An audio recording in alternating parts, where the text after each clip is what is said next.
With so many options, why choose Arizona State University? For me, the only online option was ASU because of the quality. Their faculty was really involved with their students and care about your personal journey. The dedication to my personal development from my professors, that's been extremely valuable to me.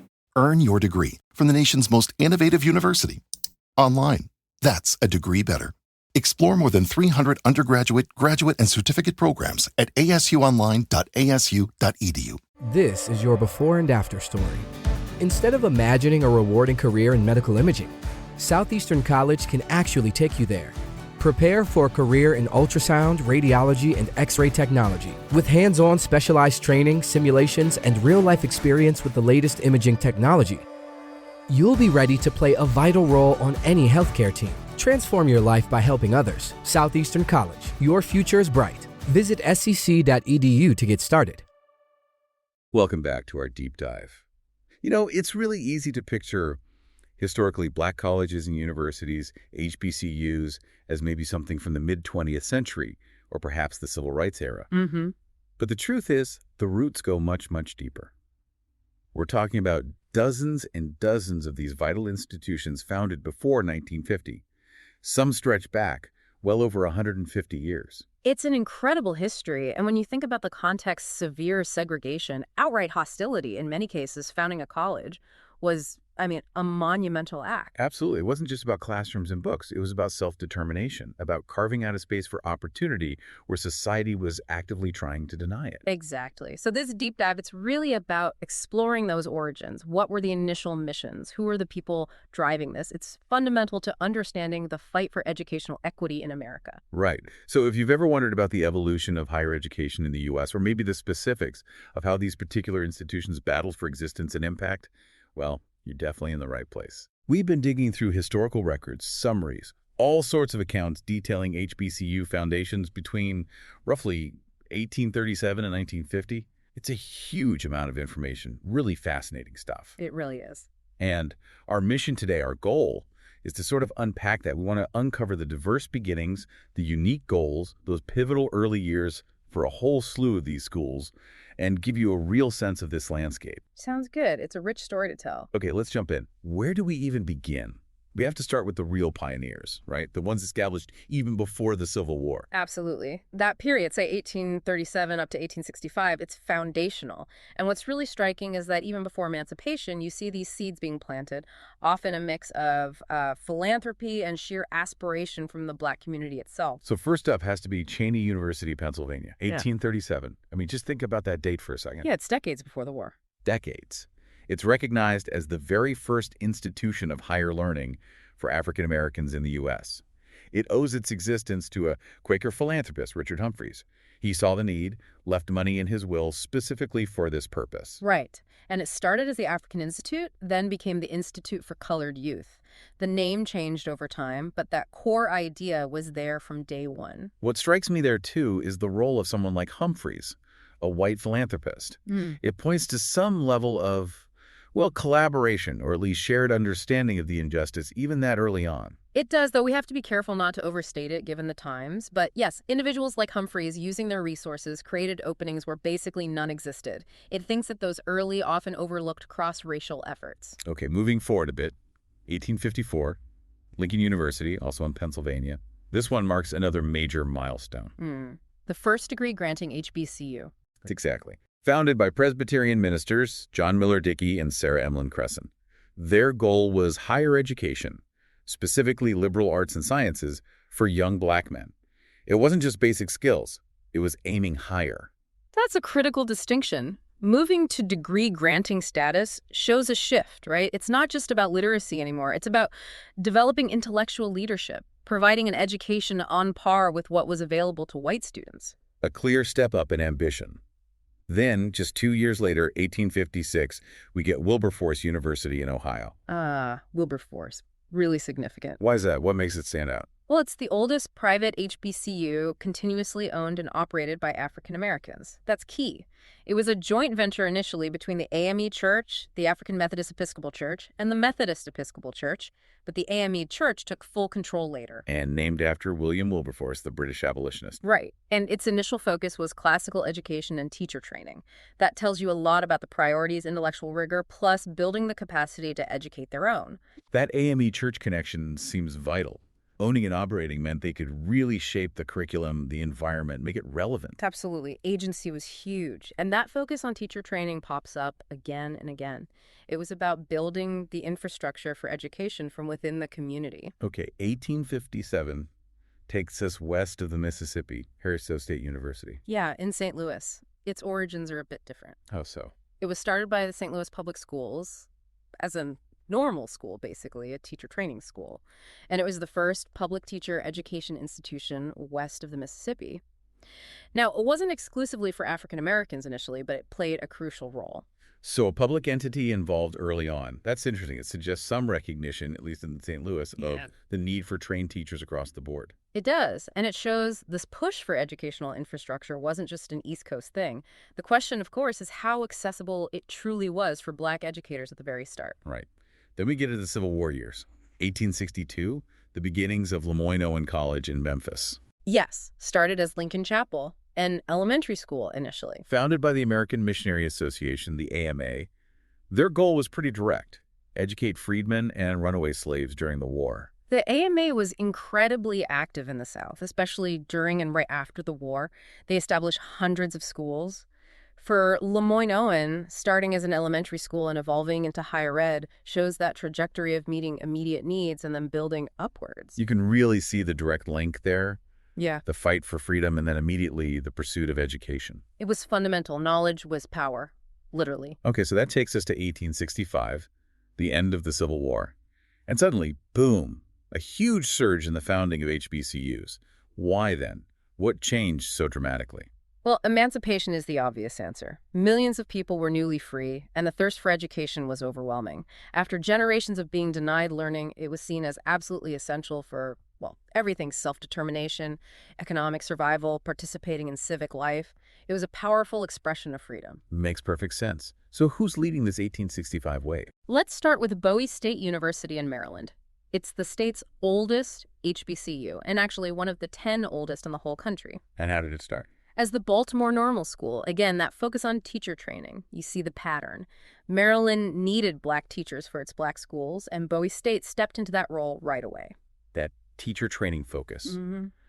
Why was it so consistently prioritized? Several reasons, really. One, the sheer numerical need for teachers in Black communities was enormous. Two, teaching was often one of the very few professional paths open to educated African Americans at the time.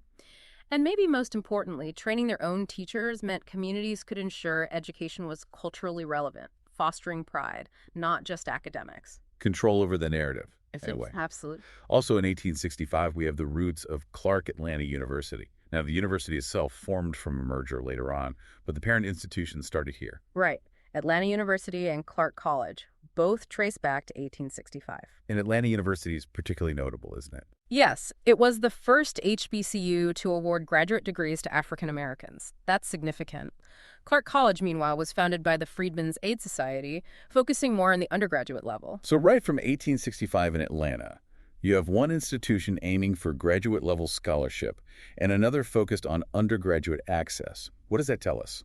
It tells us the vision was broad even then. It wasn't just about basic literacy. There was an immediate understanding of the need for advanced scholarship, for leadership development at the highest levels, alongside the crucial work of providing foundational college education, a multi-pronged approach. Fascinating. And still in 1865, another huge one, Shaw University in Raleigh, North Carolina. Shaw has a massive claim to fame, the first HBCU founded in the South after the Civil War. Wow. Okay, established as the Raleigh Theological Institute by the American Baptist Home Missionary Society. Right. And its early impact was staggering. They educated something like nearly 1,000 formerly enslaved people in just the first 4 years. Imagine the challenges, though, being the first in the post-war South. Oh, I can only imagine. Intense hostility, minimal resources, probably constant threats. Exactly. Building a safe learning space would have required immense courage from everyone involved, founders, teachers, students. It's hard to overstate the bravery that took. Incredible resilience. Okay, let's round out 1865 with Virginia Union University in Richmond. VUU was formed through merging earlier institutions, like the Richmond Theological Seminary, Its goal? to provide higher education in a specifically religious environment for the newly emancipated. We see this a lot, the strong connection to faith-based organizations. Yeah, that religious underpinning seems almost universal in these early years. Why was that link so strong? Well, practically speaking, churches often had the only existing infrastructure, buildings, networks, some level of organization that the Black community could readily access or control. Plus, there was a powerful moral and spiritual dimension. Education and faith were seen as deeply intertwined paths to upliftment and liberation. The church was the center of life for many. Right, it provided a framework, a support system, when society offered little else. Precisely. Okay, so the Civil War ends and the floodgates open. Let's move into that next decade, 1866 to 1875. What are the key trends we see? We see continued rapid growth, absolutely, but also maybe a bit more diversification.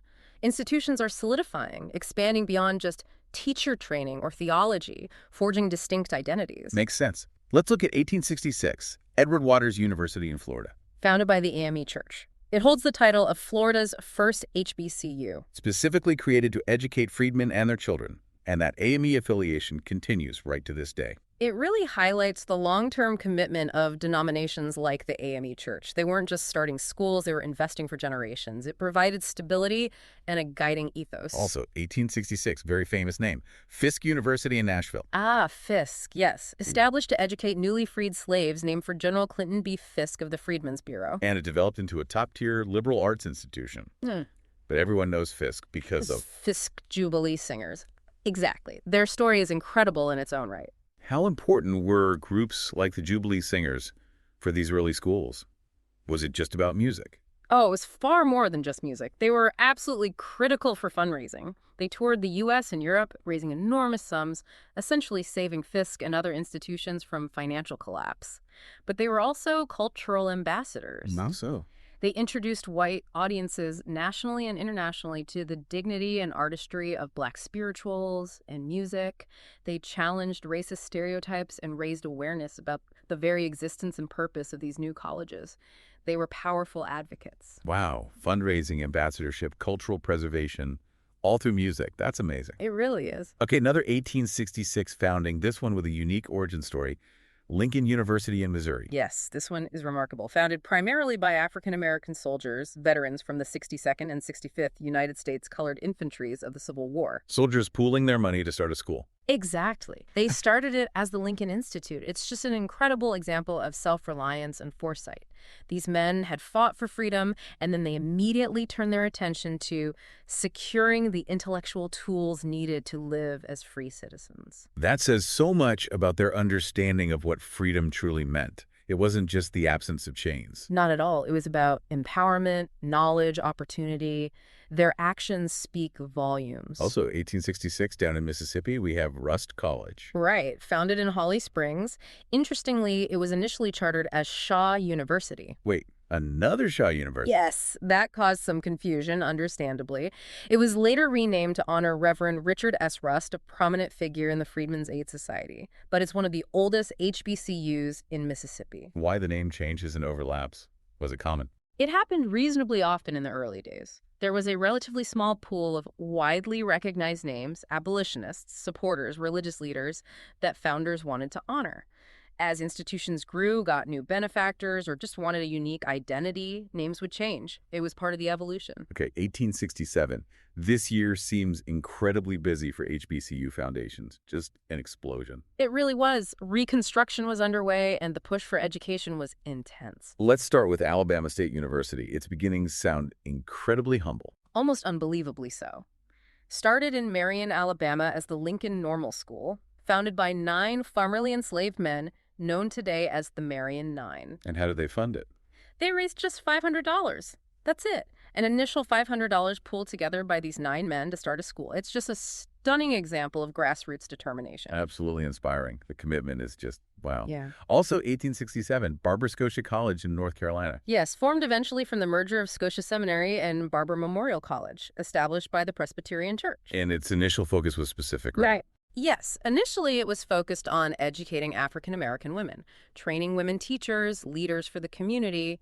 It only became coeducational much later. So the Presbyterians saw educating women as a priority early on. What does that suggest? It suggests they recognized the absolutely crucial role women played in families, churches, community uplift. Educating women was seen as key to elevating the entire race. These women's seminaries offered opportunities that were desperately needed in a society that severely restricted options for Black women. Right. Fayetteville State University, also 1867, North Carolina again. Started as the Howard School, like many others, it eventually became a state-supported teacher training institution. That shift to state support, what drove that? Was it purely altruistic? Rarely purely altruistic. It was often a mix of factors. Growing political pressure from Black communities, a recognition by the state of the need for Black teachers, even in a segregated system, and sometimes federal incentives tied to education funding. But the funding was almost always unequal. State support for Black schools lagged far behind white institutions. It was a step, but often a small and grudging one. The separate but equal fallacy in action. Precisely. Okay. We absolutely cannot talk about 1867 without mentioning the giant. Howard University in Washington, D.C. No, you certainly cannot. Howard is unique. Founded directly by an act of the U.S. Congress, named for General Oliver O. Howard, head of the Freedmen's Bureau. That federal involvement is huge. It signaled, at least initially, a national-level commitment or acknowledgement of the need for higher education for African Americans. Its location in D.C. also gave it immediate prominence. And its mission was broad from the start. Liberal arts, sciences, professional schools later on. It aimed high. It really did, and it quickly became a hub for Black intellectuals and a leader in research and civil rights advocacy. Its impact is just immense. Okay, still in 1867, Johnson C. Smith University in Charlotte, North Carolina. Another Presbyterian founding, started as Biddle Memorial Institute. And its initial focus? Primarily educating Black men for the ministry, like we saw with some others. It was later renamed Johnson C. Smith after a major donation from Mrs. Jane Barry Smith in honor of her late husband. That focus on ministry keeps coming up. Why was training ministers so central? Because the minister was often the central figure in the Black community. They weren't just spiritual leaders. They were often community organizers, educators, political advocates, counselors. An educated ministry was seen as essential for guiding the community through incredibly difficult times. Okay, makes sense. And then also, 1867, another incredibly well-known name, Morehouse College. Yes, originally founded in Augusta, Georgia as the Augusta Institute. Also focused on theology and education for Black men initially. Correct. It later moved to Atlanta and was renamed in honor of Henry Lyman Morehouse, a key figure in the American Baptist Home Mission Society, which strongly supported the school. Morehouse has this incredible legacy of producing leaders, Dr. King obviously, but so many others in various fields.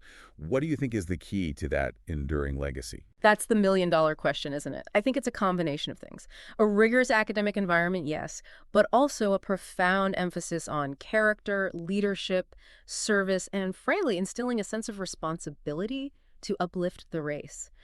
The Morehouse mystique, they call it.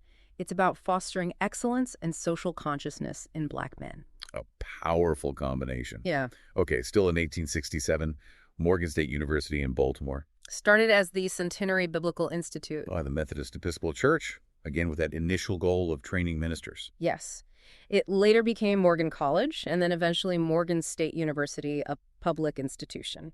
So another example of that transition from private religious founding to state university status. What are the trade-offs there?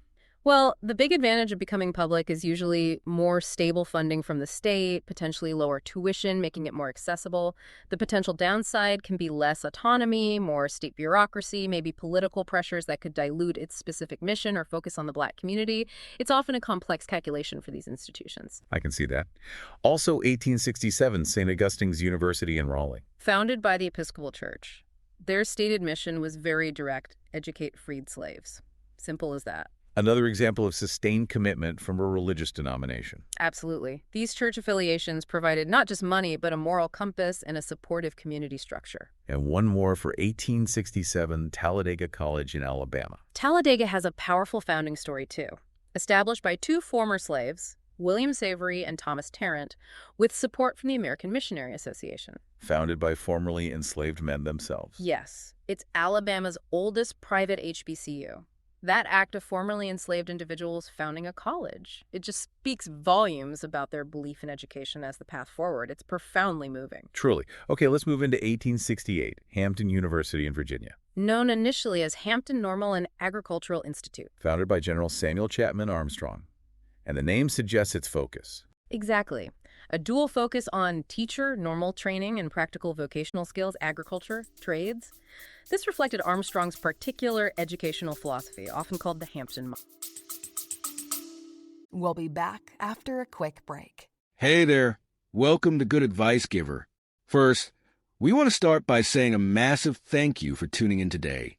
Whether you're a long-time listener or you're joining us for the first time, we're truly grateful to have you here. We know you've got a lot of options when it comes to podcasts, so the fact that you're spending your time with us means the world. So thank you. That's right. We're excited to have you with us because here on Good Advice Giver, we cover just about everything. Whether you're interested in sports, relationships, sex, money, finances, business, digital marketing, music, education, movies, comedy, or something else entirely, we've got it all. No topic is off limits here, and we dive deep into real, meaningful conversations that matter. We've also got a mix of male and female hosts, so you're always getting a well-rounded perspective on every topic we cover, from business strategies to personal development, from car shopping to digital products like affiliate marketing. We bring a little bit of everything to the table. Our goal is to offer advice, insights, and some laughs along the way to make sure you feel welcome and engaged, no matter what brought you here. And it doesn't stop there. We're not just about giving great advice, we're about action. On this podcast, we even sell products and services we believe in, from affiliate marketing opportunities to cars and more. So whether you're looking to boost your business or find practical ways to improve your everyday life, you're in the right place. As always, we want you to stay connected with us. Be sure to download this episode so you can listen anytime, anywhere, whether you're commuting, working out, or just relaxing. And while you're at it, follow us on social media. We're on Instagram, Facebook, Twitter, you name it. That's the best way to stay in the loop for upcoming episodes, behind-the-scenes content, and even giveaways. And don't forget to subscribe to our YouTube channel. We're posting extra content there, including video podcasts and deep dive discussions you won't want to miss. Be sure to like, comment, and subscribe, and let us know what topics you want to hear more about. Lastly, check out the link below in the description for exclusive offers, resources, and more ways to connect with us. We're here for you, and we can't wait to bring you more valuable content. Thanks again for tuning in to Good Advice Giver. Let's get started. Why that emphasis on vocational training alongside academics? Was that common? It was a significant model, yes, though sometimes controversial. The idea was practical skills were essential for economic self-sufficiency for newly freed people. Agriculture and trades offered immediate pathways to earning a living. The debate was sometimes whether this emphasis came at the expense of a more rigorous liberal arts education. The Booker T. Washington versus W.E.B. Du Bois debate in miniature almost. In some ways, yes. It reflected different philosophies on the best path to racial upliftment. Okay, 1869, Claflin University in South Carolina. Founded by Methodist missionaries. Claflin has a really interesting distinction. What's that? It was the first university in South Carolina that was open to all students, regardless of race or gender, right from its founding. Wow, in 1869, South Carolina. That's incredibly progressive and, frankly, brave. Extremely brave. It must have faced enormous pressure. But it set a standard, even if it was difficult to maintain in practice later on as Jim Crow laws tightened. It was a statement. A powerful statement. Also, 1869, the roots of Dillard University in New Orleans. Yes, like Clark Atlanta, Dillard formed later from a merger. The predecessor institutions, Straight University and New Orleans University, both got their start around 1869, both with strong church affiliations. Why merge later on? What's the typical driver? Often it's about consolidating resources, strengthening academic programs, maybe achieving greater financial stability. By combining forces, they could potentially create a stronger, more comprehensive institution for the Black community in New Orleans. Makes sense. Okay, 1870, Allen University in Columbia, South Carolina. Another AME church founding, named after Bishop Richard Allen himself, the founder of the AME Church. That naming convention really anchors it in that specific tradition. Absolutely. It connects the university directly to the origins of the AME Church and its long fight for Black autonomy and uplift. It's highly symbolic. Also 1870, right there in Columbia, South Carolina as well, Benedict College. Founded by Northern Baptists, specifically Bathsheba A. Benedict, who provided the initial funding. Its purpose was clearly stated: to educate freedmen. So we see Northern Baptists, Methodists, Presbyterians, the AMA, Quakers. Why were these Northern religious groups so invested in Southern Black education? Many felt a strong moral and religious obligation after the Civil War. It was tied to abolitionist sentiments, a belief in the equality of souls, and a desire to help the formerly enslaved transition to freedom. They saw education as absolutely vital for spiritual, economic, and social progress. They had resources and organizational capacity that were desperately needed. Okay. 1871 takes us to Alcorn State University in Mississippi. This one's a landmark. Huge landmark. Alcorn was the first Black land-grant college in the United States. The first one, established under the Morrill Land Grant Acts, named after the Mississippi governor at the time, James L. Alcorn. What did being a land-grant institution mean practically? It meant access to federal land and funding, specifically directed towards teaching agriculture, mechanical arts, engineering, and military science, alongside other studies. For Black communities in the agrarian South, this was potentially transformative. It provided public resources for practical education vital for economic development. But there's a catch. Right, always a catch. While the Second Morrill Act required states to either admit Black students to existing land-grant schools or establish separate ones, which is what usually happened, the funding for these Black land-grant institutions, the 1890s institutions as they're often called, was consistently and dramatically less than their white counterparts. Separate, but deeply unequal. So a crucial step, but still within that unequal system. Exactly. 1872, Paul Quinn College in Texas. Founded by AME church preachers, started in Austin, later moved to Waco, and now in Dallas, again focused on educating freed slaves and their children. The fact that it was preachers who founded it really highlights that integration of roles we talked about. Yes. Religious leaders were community leaders in almost every sense. They saw a need for education, and they took the initiative, often with very few resources beyond their faith and determination. Incredible. 1873 brings us the University of Arkansas at Pine Bluff. Started as Branch Normal College. As the name suggests, it was established as a branch of the main white Arkansas Industrial University, specifically for training Black teachers. Another example of the state creating a separate institution. Yes. It became a land-grant institution later under the 1890 Act, similar to Alcorn, but its origin as a branch underscores the segregated approach. Also 1873, Bennett College in Greensboro, North Carolina. Bennett has an interesting history. It actually started as a coeducational institution. Oh, I know it now as a women's college. Right. It transitioned later in the 1920s to focus exclusively on the education of African-American women. It became one of only 2 HBCUs exclusively for women, along with Spelman. Why that shift? What led Bennett to focus solely on women?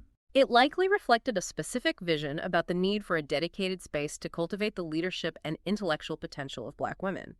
In a society rife with both racism and sexism, creating an environment tailored to their needs, free from the specific dynamics of coeducation at that time, was seen as crucial for empowerment. A space for them to thrive without those additional pressures. Exactly. Okay, rounding out this period, 1875, Alabama A&M University. Founded as the Colored Normal School at Huntsville. And the founder's story is remarkable. Who was it? Dr. William Hooper Council. A former slave himself, he became its first president. Former slave founding what would become a university. Yes. And he successfully lobbied for it to become a land-grant institution as well. His leadership and vision overcoming his own past under slavery is just another testament to the incredible drive behind these schools. Absolutely profound. So as we move past 1875 into the late 19th and early 20th century, say up to 1950, what changes do we see? We see continued founding, though perhaps the pace slows slightly compared to that immediate post-Reconstruction boom. We definitely see more state-supported institutions emerging, often growing out of normal schools or high schools. The land-grant movement continues to shape many HBCUs. And maybe a broadening of focus beyond just theology and teaching. Yes, more emphasis on liberal arts, sciences, and increasingly specific vocational and technical fields beyond the initial agricultural and mechanical focus of the land-grant schools. You also see junior colleges starting to emerge later in this period. So the landscape keeps evolving. Let's touch on some examples from this later era. We won't hit every single one. There's so many, but some key developments. Okay. For instance, 1876, Prairie View A&M University in Texas, another crucial land-grant institution established specifically for African Americans. 1877, Jackson State University in Mississippi, starting as Natchez Seminary, founded by the American Baptist Home Mission Society. Again, that Baptist support. Right. It moved to Jackson later and evolved into a state university. 1879, Livingston College in North Carolina, founded by the AME Zion Church, another major black denomination stepping up. And Payne College in Augusta, Georgia, 1882. Interesting because it was intentionally founded as an interracial effort between Southern white Methodists and the Colored Methodist Episcopal Church, later CME. An explicit attempt at collaboration. How common was that? Less common than institutions founded solely by black denominations or northern white groups, especially in the Deep South by the 1880s. Payne's founding is quite noteworthy for that reason. Okay. 1880s. Spelman College, 1881. We mentioned Bennett earlier. Spelman is the other historically black college for women. Yes, started as Atlanta Baptist Female Seminary, received crucial early funding from the Rockefeller family, hence the renaming to honor Laura Spelman Rockefeller. Like Bennett, it focused on providing rigorous academic and leadership training for black women. And Tuskegee University, 1881 in Alabama, founded by Booker T. Washington. Tuskegee is hugely significant, embodying Washington's philosophy of industrial education, self-help, and vocational training as the primary path to black advancement, very much in the Hampton model tradition, but arguably even more influential under Washington's leadership. That emphasis on industrial education was central there. Absolutely. Agriculture, trades, domestic science, practical skills for economic independence. Then you have schools like Kentucky State University, 1886, Virginia State University, 1882, Florida A&M University, 1887, all starting around this time, often as normal or agricultural mechanical schools, frequently with state support and land grant status. Exactly. The state role becomes more prominent, especially with the requirements of the Second Morrill Act in 1890, pushing for the creation of these separate land grant institutions if states wouldn't integrate. And into the 1890s, schools like North Carolina A&T State University, 1891, Delaware State University, 1891, South Carolina State University, 1896, Savannah State University, 1890, West Virginia State University, 1891. A lot of state-supported, often land-grant institutions founded in this decade. Yes, the 1890s were a key period for the establishment of the 1890 institutions, the historically black land-grant universities. It really solidified that parallel system of higher education in many southern and border states. Moving into the early 20th century, say 1900 to 1950, we still see foundings like Elizabeth City State University, 1891, but developing significantly later, Grambling State University, 1901, starting as a private industrial school, North Carolina Central University, 1910, founded by James E. Shepard as a private institution initially, Tennessee State University, 1912, state-funded normal school. Right. Many institutions founded in this period started as normal schools or even high schools and gradually evolved into four-year colleges and universities over several decades. The path wasn't always direct.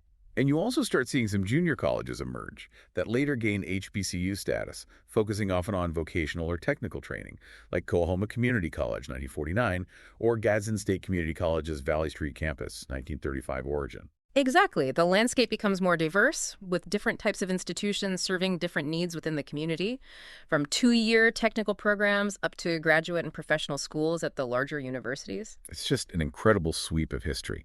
Nearly 115 years from 1837 to 1950, just packed with the creation of these institutions against incredible odds. It really is. When you lay it out like that, the scale of the effort is breathtaking.